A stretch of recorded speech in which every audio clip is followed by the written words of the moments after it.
ഈ college life ആസ്വദിക്കാനുള്ള ഭാഗ്യം എനിക്കുണ്ടായില്ല. അതിന്റെ നഷ്ടം ഞാൻ അറിയുന്നത് ഇപ്പോഴാണ്. Hello Johnny Walker, good evening. ആ വന്നാട്ടെ സാറേ. പോയില്ലേ അല്ലേ? പോയെങ്കിൽ ഇവിടെ കാണുമായിരുന്നു. ഏതാ വാക്കർ ഈ പിള്ളേര് സെറ്റ്? എന്താ വിളിച്ച? വാക്കർ? Johnny Walker. ആ നല്ല പേര്, ജോണി വാക്കർ. ചളവാക്കിയല്ലോ എന്റെ സാറേ. ഇനി ഇവന്മാർ എന്നെ അതേ വിളിക്കൂ. നല്ല വീശാണല്ലോ. ഒരു വീർ വിടുന്നോ? ഏയ് വീറൊക്കെ നിങ്ങള് പിള്ളേർ കുറച്ച് വയറും നിർപ്പിച്ച് മുള്ളിക്കളയാ. എനിക്ക് ഹോട്ട്സ് ആണ് ഇഷ്ടം. അങ്ങനെ കൊച്ചാക്കാതെ സാറേ, നമ്മളും ഹോട്ട്സിന്റെ ആളാ.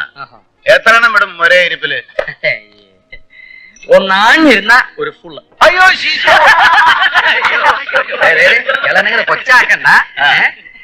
വാങ്ങിച്ചാ കാണിച്ചുതരാം. ശരി, ഞാനിപ്പോ നല്ല ബീറിന്റെ പുറത്ത് നിൽക്കാം. ഇനി തുടങ്ങിയാലും ഹെഡ് കോൺസ്റ്റബിളത്തെ അടിക്കുന്ന എന്റെ 10 പേക്ക് കൂടുതൽ ഞാൻ അടിക്കും. എന്നാ പറയുന്നു? ചുമ്മാ ഡാവടിക്കാതെ വാക്കറേ. വേണ്ട, പന്തയം വെച്ചോ. നിങ്ങൾ ജയിച്ച 50 ഫുൾ ജോണി വാക്കും. വേണ്ട, എനിക്ക് എന്റെ കാശിങ് എന്നാ മതി. ശരി, അപ്പൊ ഞാൻ ജയിച്ചാലോ? ജയിച്ച ഒരു full Johnny Walker. Okay okay. ആ വെക്ക്.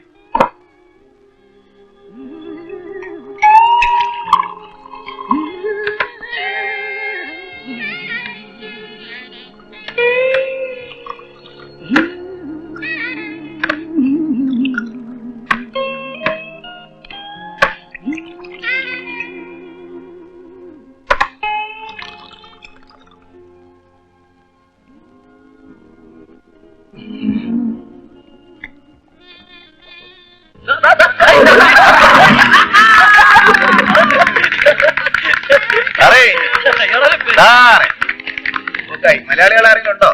ഒന്നെടുത്ത് വീട്ടിലെത്തിച്ചേക്കണേ.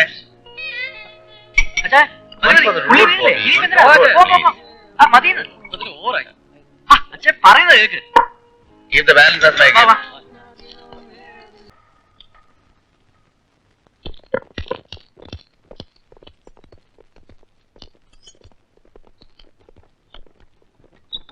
ഏയ് എന്റെ കീ കാണുന്നില്ല. ബോബി ദാവന്റെ റൂം തുറന്നു നടക്കുന്നു.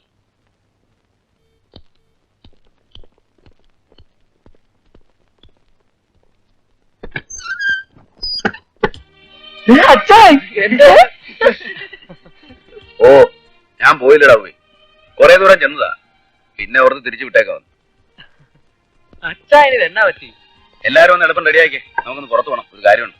എന്താ കാര്യം? കാര്യമൊക്കെ ഉണ്ടാവുകയെ. നിങ്ങൾ എളുപ്പം റെഡിയാക്കിയേ. ആ ചെലേ.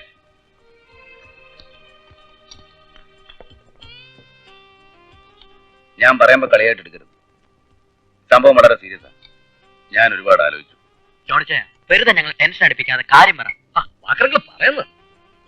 എനിക്ക് സീറ്റ് കിട്ടുകയാണെങ്കിൽ ഞാനും കൂടെ നിങ്ങളുടെ കോളേജിൽ അങ്ങ് ജോയിൻ ചെയ്താലോ എന്ന് ആലോചിക്കുക. ഐഡിയ കൊള്ളാം, പക്ഷേ അഡ്മിഷൻ കിട്ടുമോ? ഏയ് അത് നടക്കില്ലെന്ന്. എന്താ നടക്കത്ത്? ഏജാണ് പ്രശ്നം. നടന്ന് കിട്ടിയാ നമ്മളൊരു കലക്ക് കലക്കും. ഇതെന്താ ഇപ്പൊ ഇങ്ങനെ ഒരു തോന്നൽ വരാൻ? എനിക്ക് മടുത്രാവേ.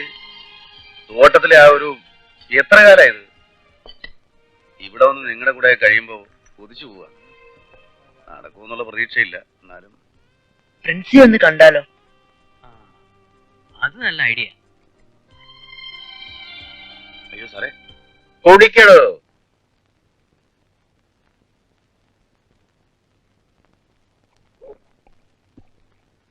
നടക്കും ഇല്ലെങ്കിൽ നടത്തും. മനസ്സിലായില്ലേ? ഞാനാ പറയുന്നത്. ഇവിടുത്തെ വിദ്യാഭ്യാസ മന്ത്രി ഉണ്ടല്ലോ, അയാൾ എന്റെ സ്റ്റുഡന്റാ. വേണ്ടി വന്നാൽ ഞാൻ അവിടെ വരെ പോകും. പിന്നല്ലേ ഈ കോളേജ് മാനേജ്മെന്റ്. ജോണി, താൻ ധൈര്യമായിട്ടിരിക്കുക. ഏറ്റവും അടുത്ത് തന്നെ താൻ കോളേജിൽ ജോയിൻ ചെയ്യുന്നു. പോരെ? Foolishness, utter foolishness. Principal sir പറഞ്ഞ ഉദ്ദേശത്തെ കുറിച്ച് എനിക്ക് ഇത്രേ പറയാനുള്ളൂ. Mind your tongue mister Panicker. എന്താ ഫൂളിഷ്നസ്? അടിസ്ഥാന യോഗ്യതയുള്ള ഒരാൾക്ക് വേക്കൻറ്റ് സീറ്റിൽ അഡ്മിഷൻ കൊടുക്കുന്നു? അല്ല സാർ, അഡ്മിഷൻ കൊടുക്കുന്നതിന്റെ അല്ല, അയാളുടെ പ്രായം. എന്താ പ്രായത്തിന്? Is only 36. ഈ പ്രായത്തിൽ അയാൾ തുടർന്ന് പഠിക്കാൻ മുന്നോട്ട് വരികയല്ലേ? അപ്പൊ ആ സ്പിരിറ്റിനെ നമ്മൾ അപ്രീഷിയേറ്റ് ചെയ്ത് അയാൾക്ക് വേണ്ട പ്രോത്സാഹനം നൽകുകയല്ലേ വേണ്ടത്? എല്ലാം ശരി, പക്ഷെ ഈ പറയുന്ന ജോണി വർഗീസ് കുഴപ്പക്കാരനാണ്. കഴിഞ്ഞ ദിവസം അയാൾ ഈ ക്യാമ്പസിൽ ഉണ്ടാക്കിയ കുഴപ്പങ്ങൾ സാറിന് ഓർമ്മയുണ്ടല്ലോ. നിർത്തണം മിസ്റ്റർ. ഈ കോളേജിൽ വലിയൊരു വിഭാഗം കുട്ടികൾ ഡ്രഗ് അഡിക്ട്സ് ആണെന്ന് മിസ്റ്റർ പണിക്കർക്ക് അറിയാമല്ലോ.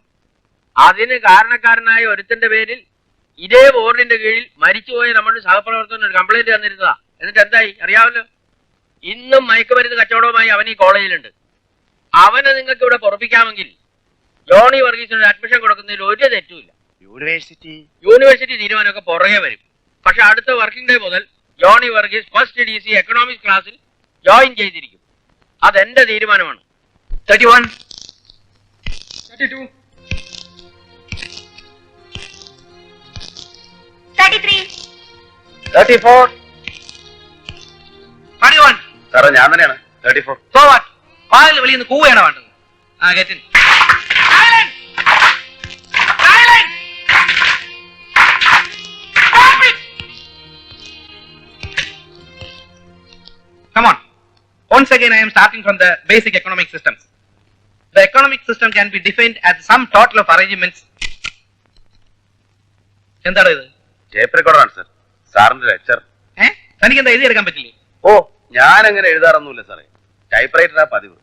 അതിപ്പോ ക്ലാസ്സിൽ കൊണ്ടുവന്ന ശബ്ദത്തിന്റെ ഒരു ഡിസ്റ്റർബൻസ് ഉണ്ടാവുമല്ലോ എന്ന് ഓർത്തിട്ടാ.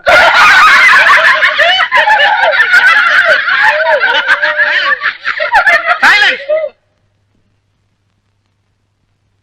The economic systems can be defined as the sum total of the arrangements made for production and distribution of goods and services. You know, there are three: capitalism, socialism, and mixed economy. You know, America is a good example for capitalism, Russia for socialism, and our country is a mixed one. Sir What? Sir I have A doubt. വെറുതെ ഷൈൻ ചെയ്യാൻ വേണ്ടി മണ്ടത്തരം എഴുന്നള്ളിക്കല്ലേ? എന്താ തന്റെ ഒരു doubt? സാറേ ഈ capitalism, socialism, mixed economy എന്നിങ്ങനെ തരംതിരിക്കുന്നുണ്ടല്ലോ. അതിന് ഉദാഹരണമായിട്ട് സാറ് പറഞ്ഞ 3 രാജ്യങ്ങളിലും ആ വ്യവസ്ഥകളുടെ അടിസ്ഥാന തത്വങ്ങൾ ലംഘിക്കപ്പെടുന്നില്ലേ? ഉദാഹരണത്തിന് അമേരിക്ക മുതലാളിത്ത രാജ്യമാണെന്ന് പറയുന്നു. പക്ഷെ അവിടെ ടാക്സേഷൻ ഇല്ലേ, ബഡ്ജറ്റിംഗ് ഇല്ലേ? അപ്പൊ വ്യക്തിഗതമായ ആദായത്തിന്റെ ഒരു വിഹിതം ഗവൺമെന്റ് പിടിച്ചു വാങ്ങുന്നുണ്ട്. What nonsense are you saying? You don't know the fundamentals of economics. I am talking about the baselessness of the fundamentals of economic science. In a capitalist country, production and distribution are entrusted to the individuals and organizations who is having a particular aim. Through budgetary provisions and taxation policy, is not the government trying to interfere in the free play of the capitalistic forces? If so, do we have a real capitalism in those countries? Now let us take the case of Russia or any other socialist country. Such a situation envisages social control over production and distribution there. Don't the workers get honest there? Has it not created 2 classes of laborers? Don't some of them enjoy luxuries like cars and houses? If so, what is meant by the term collective ownership? A mixed economy is expected to ensure the combination of the points of both. But what about post and telegraph, information and broadcasting and railways, which are completely under state control? In that case, this classification is meaningless. Thank you, thank you.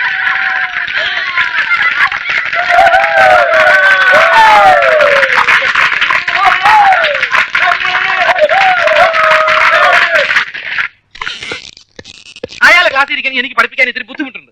ബുദ്ധിമുട്ടി ജോലി ചെയ്ത് ശമ്പളം വാങ്ങുന്നതല്ലേ പണിക്കരെ അന്തസ്? അയാൾക്ക് admission വാങ്ങിക്കൊടുത്തതിന് സാറിന് എന്തോ കാര്യമായിട്ട് തടഞ്ഞിട്ടുണ്ടല്ലോ. ഓക്രിത്തരം പറയുന്നു. കേൾക്കണോ പുറത്ത്? Sir I say get out.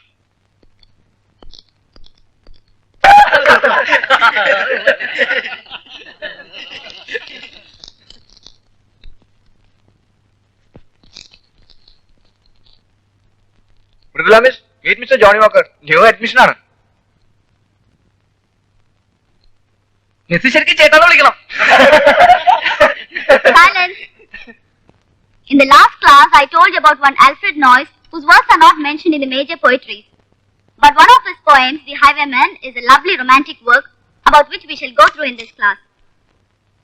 The wind was a torrent of darkness among the gusty trees. The moon was a ghostly galleon tossed upon cloudy seas. The road was a ribbon of moonlight over the purple moor, and the highwayman came riding, riding, riding. The highwayman came riding up to the olden door.